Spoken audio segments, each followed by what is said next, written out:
2020 का वर्ष पूरी दुनिया के लिए कष्टकारी बीत रहा है। इस एक बीमारी के कारण आज पूरी दुनिया संकुचित हो चुकी है, लेकिन आज 15 अगस्त के दिन हम सभी को अपने देश के जश्न आज़ादी में शरीक तो होना ही था।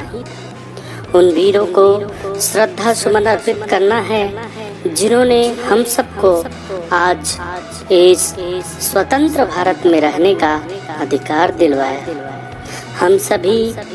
हम सबसे पहले कुछ चंद लाइनों के माध्यम से अपने देश के वीरों को याद करना चाहता हूँ। है नमन उनको कि जो यशकाय को अमरत्व देकर इस जगत में शौर्य की जीवित कहानी हो गए। है नमन उनको कि जो यशकाय को अमरत्व देकर इस जगत में शौर्य की जीवित कहानी हो गए हैं। है नमन उनको जिनके सामने पौना हिमालय जो धरा पर गिर पड़े पर आसमानी हो गए। जो धरा पर गिर पड़े पर आसमानी हो गए।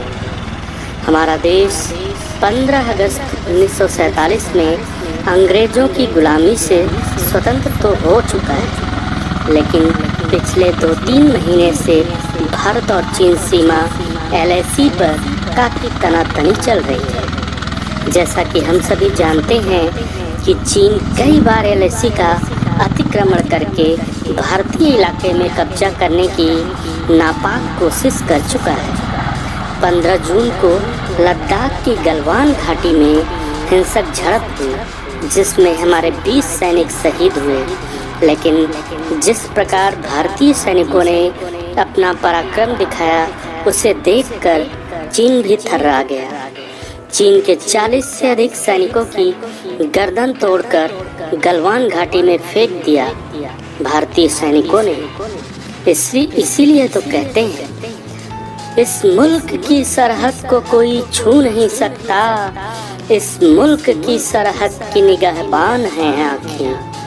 इस मुल्क की सरहद को कोई छू नहीं सकता।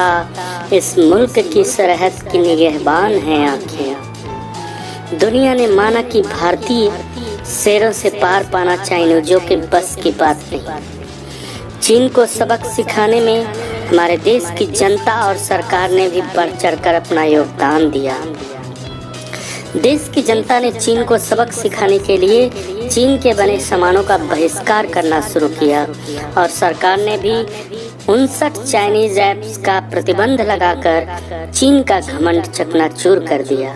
चीन एक ऐसा देश है जो कभी सुधरने वाला नहीं है।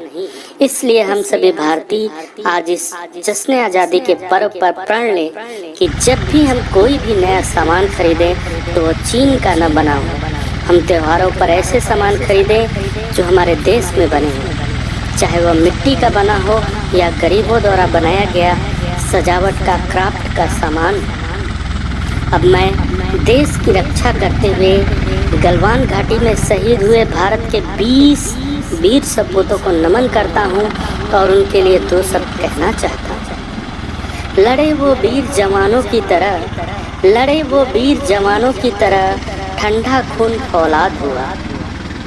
मरते मरते भी कई को मार गिराए, मरते मरते भी कई को मार गिराए, तभी तो देश का नाम हुआ, तभी तो देश का नाम हुआ।